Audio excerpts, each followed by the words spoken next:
I'm a 28-year-old man, and I've been married to my wife, Sarah, 26, for 2 years. We dated for 4 years before getting married. We don't have children yet, but we were planning to start a family soon. My relationship with my mother, 52, has always been complicated. She raised me and my younger brother, Tim, 24, by herself after our father left when I was 10 and Tim was 6. Growing up, our family struggled financially. My mom worked multiple jobs to make ends meet, often leaving me to take care of Tim. I remember many nights when I had to cook dinner for us or help Tim with his homework because mom was working late.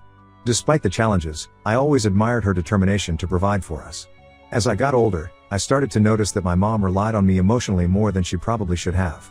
She would often talk to me about her problems with work or relationships, even when I was still a teenager. I felt like I had to be strong for her, and I took on a lot of responsibility at a young age. When I got my first real job at 22, working as an entry-level accountant at a local firm, I started helping my mom financially. At first, it was just small things, buying groceries when I visited or helping her pay a utility bill. I didn't think much of it at the time.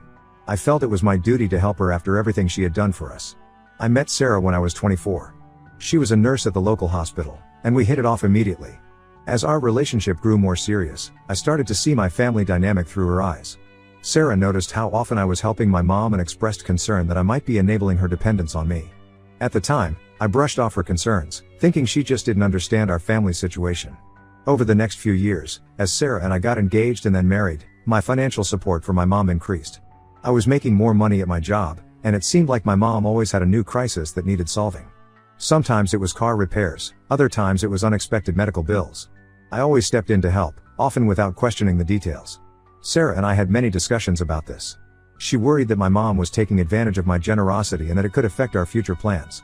We wanted to buy a house and start saving for a family, but a significant portion of my income was going to my mom.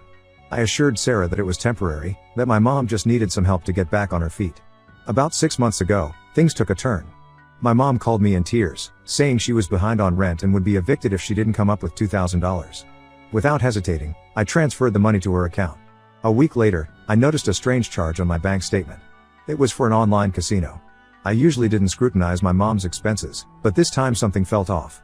I dug deeper into her recent transactions and discovered that she had used most of the money I gave her for online gambling. I was shocked and angry. I confronted her about it, and she broke down, admitting that she had developed a gambling problem over the past year. She claimed she was trying to win enough money to pay me back and become financially independent. I told her I couldn't keep supporting her if she was going to gamble the money away. I insisted that she get help for her addiction and told her I wouldn't give her any more money until I saw real change. She promised to stop gambling and seek help. For a couple of months, things seemed to improve. My mom stopped asking for money, and I thought maybe the tough love approach had worked. Sarah and I started to focus on our own plans again, looking at houses and discussing when we might start trying for a baby. Then, last week, everything fell apart. Sarah came home from her shift at the hospital looking upset. She told me that my mom had called her at work and accused me of cheating on Sarah with my ex-girlfriend, Lisa. Lisa and I had dated briefly in college, long before I met Sarah, and we hadn't spoken in years. I was completely blindsided by this accusation. I tried to explain to Sarah that it wasn't true, but she was understandably hurt and confused. My mom had told her she had proof in the form of text messages between Lisa and me. I had no idea how she could have gotten these messages or what they might say. Sarah asked to see my phone and my messages. I gave them to her without hesitation, knowing there was nothing to hide. But the damage was already done. The seed of doubt had been planted, and Sarah didn't know what to believe. She said she needed some time to think things through and went to stay with her sister. I've been trying to understand why my mom would do this. Is it revenge for cutting off her financial support? Has her gambling addiction led her to more extreme behavior? I'm caught in the middle of this nightmare, and I don't know how to fix it. I've always loved my mom and felt responsible for her well-being, but now I'm starting to see how unhealthy our relationship has been. I'm worried about losing Sarah, the woman I love and want to build a future with, because of my mom's actions. I don't know how to balance my family loyalty with my marriage, and I'm afraid I might lose everything. Update 1. It's been 2 weeks since my initial post, and the situation has only gotten worse. Sarah still hasn't come home, and our communication has been limited to a few text messages. She's made it clear that she's not ready for a face-to-face conversation yet. I miss her terribly, but I understand that she needs time to process everything. In one of her messages, Sarah told me that she doesn't know what to believe anymore. That statement hit me hard. The trust we've built over 6 years has been shaken by my mom's lies, and I'm at a loss for how to rebuild it. I decided to confront my mom about her accusations. At first, she denied everything, claiming she was just looking out for me. But as I pressed her for details, her story started to fall apart. Finally, after hours of back and forth, she admitted that she had made up the whole thing. Her explanation was that she thought Sarah was going to leave me eventually, and she was trying to protect me by breaking us up first. I couldn't believe what I was hearing. I asked her how she could do something so cruel, but she seemed unable to grasp the severity of her actions. During our conversation, I learned that she had fabricated the text messages she claimed to have. She had used an old phone of mine that I had given her years ago, created fake conversations, and then showed screenshots to Sarah. The level of deception was staggering. I've decided to cut off all contact with my mom for now. She keeps calling and texting, alternating between apologies and attempts to justify her actions, but I'm not responding. I need to focus on trying to salvage my relationship with Sarah. My brother, Tim, has been a surprising source of support during this time. When I finally told him what had happened, he wasn't as shocked as I expected. He revealed that he had stopped talking to our mom a few months ago because she had borrowed money from him and used it for gambling, just like she had done with me. Tim shared some stories from his own experiences with our mom that made me realize how manipulative she's been over the years. He told me about times when she had pitted us against each other, or made up emergencies to get money or attention. It's been eye-opening to compare notes with him and see the patterns in her behavior. I've been doing a lot of reflecting on my relationship with my mom. I'm starting to see how she's used guilt and emotional manipulation to keep me tethered to her. I feel angry, not just at her, but at myself for not seeing it sooner. Sarah had tried to warn me, but I wasn't ready to hear it. Sarah's sister reached out to me a few days ago. She said that Sarah is still really hurt but is considering coming back to talk things through. I'm hopeful, but I also know that there's no quick fix for this kind of betrayal. I've been thinking about what I want to say to Sarah when we do talk. I want her to know that I'm committed to setting better boundaries with my mom and that I'm willing to do whatever it takes to rebuild our trust. But I'm also scared that it might be too late. In the meantime, I've been trying to keep myself busy. I've thrown myself into work, started seeing a therapist to work through my family issues, and even joined a support group for people with family members who have gambling addictions. It's been helpful to talk to others who understand what I'm going through. I'm also starting to think about what my relationship with my mom might look like moving forward, if we have one at all. I know I can't cut her off completely, she's still my mom, and I worry about her. But I also know that I can't keep enabling her behavior or letting her interfere in my life. This whole situation has made me realize how much I've neglected my own needs and wants over the years. I've always been so focused on taking care of everyone else that I never really thought about what I wanted for myself. Now, as I face the possibility of losing my marriage, I'm having to confront some hard truths about the choices I've made. I'm hoping that Sarah will be willing to work through this with me, but I'm also trying to prepare myself for the possibility that she might not. Either way, I know I have a lot of work to do on myself and my relationships. I just hope it's not too late to save the most important one. Update 2, it's been another month, and I wish I had better news to share. Sarah finally agreed to meet with me last week. We decided to take a walk in the park near our house, a place where we used to spend a lot of time together. As soon as I saw her, I could tell that something had changed. She seemed distant and kept avoiding eye contact. We started with some awkward small talk about work and the weather. It felt strange to be discussing such mundane topics when there was so much unresolved between us. Finally, Sarah got to the real reason for our meeting. She told me that she had been doing a lot of thinking over the past weeks. She said that while she believed I hadn't cheated on her, the fact that my mom was able to cause such chaos in our relationship had made her feel vulnerable. She expressed fear that even if we got back together, my mom would always be a problem in our lives. I tried to reassure her that I had cut off contact with my mom and that I was committed to maintaining strong boundaries. I told her about the therapy I've been doing and the support group I've joined. But Sarah said it wasn't just about my mom anymore. She explained that this situation had made her question whether we were truly right for each other.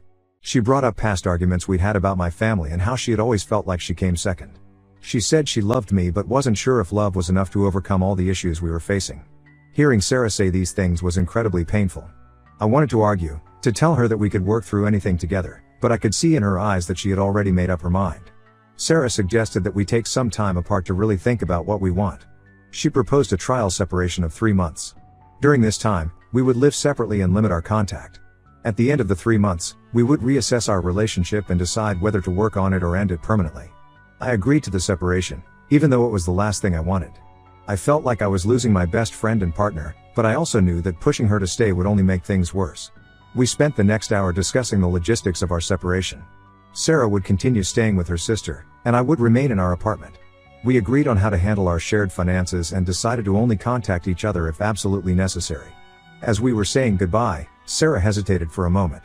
She reached out and squeezed my hand, telling me that she was sorry things had turned out this way.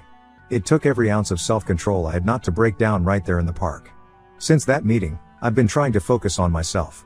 I've continued with therapy and have started exploring some new hobbies to keep myself occupied. I've joined a local hiking group and have been spending more time outdoors, which has been helpful in clearing my head. I've also had to deal with the fallout from my decision to cut off contact with my mom. She's been telling family members and mutual friends that Sarah abandoned me because she couldn't handle our family. It's frustrating to hear these lies being spread, but I'm trying to stay above it and not engage. My brother Tim has been keeping me updated on our mom's situation. Apparently, she's still gambling and has been asking other family members for money. It's hard to hear, but it also reinforces that I made the right decision in setting boundaries. As the days pass, I find myself oscillating between hope and despair. Part of me believes that this time apart will help Sarah see that we can overcome this obstacle. Another part of me is terrified that she'll realize she's happier without me. For now, all I can do is focus on becoming the best version of myself. Whether Sarah and I end up together or not, I know I need to address my own issues and learn to set healthier boundaries. It's a difficult journey, but I'm committed to seeing it through. Update 3, it's been 3 months since my last update, and I'm writing this with a heavy heart. Sarah and I are officially separated. After our trial separation period ended, we met to discuss our future, and it became clear that the trust between us had been irreparably damaged. We tried couples counseling for a few sessions, hoping that a professional could help us navigate through our issues. During these sessions, we talked about the impact my mom's actions had on our relationship, but we also uncovered other underlying problems that we had been ignoring. Sarah expressed that she had always felt like she was competing with my family for my attention and loyalty. She said that even before the incident with my mom, she had been unhappy with how much of our resources, both financial and emotional, were being directed towards my family issues. I realized that I had been so focused on trying to take care of everyone else that I had neglected my relationship with Sarah. I had always thought I was doing the right thing by helping my family, but I now see how it came at the cost of my marriage. After much discussion and soul-searching, we both agreed that the best thing for us was to go our separate ways. It was an incredibly difficult decision, but we both felt it was necessary for our individual growth and happiness. We've started the process of dividing our assets and figuring out the logistics of our separation. It's been challenging, but we're trying to keep things amicable. We've agreed to minimal contact for now to give each other space to heal. As for my mom, I still haven't spoken to her since everything happened. Tim has been keeping me updated, and it seems she still doesn't understand the gravity of what she did. She's convinced herself that I'll eventually forgive her and things will go back to normal. But I don't see that happening, at least not anytime soon. I've been focusing on rebuilding my life. I've moved into a new apartment and have been trying to establish new routines. I'm still in therapy, working through my family issues and learning how to set healthier boundaries. Work has been a welcome distraction. I've taken on some new projects at the accounting firm, which have been keeping me busy. I've also been spending more time with friends, reconnecting with people I had neglected during my marriage. It's been a difficult journey, full of ups and downs. Some days, I feel optimistic about the future and excited about the possibilities ahead. Other days, the loneliness and regret hit hard, and I find myself missing Sarah and the life we had planned together. I'm trying to take it one day at a time and focus on personal growth. I don't know what the future holds, but I do know that I'm done letting other people's problems dictate my life. It's a painful lesson, but one I needed to learn. For now, I'm working on finding a balance between being there for my family and taking care of myself. It's not easy, but I'm committed to creating a healthier, more fulfilling life for myself.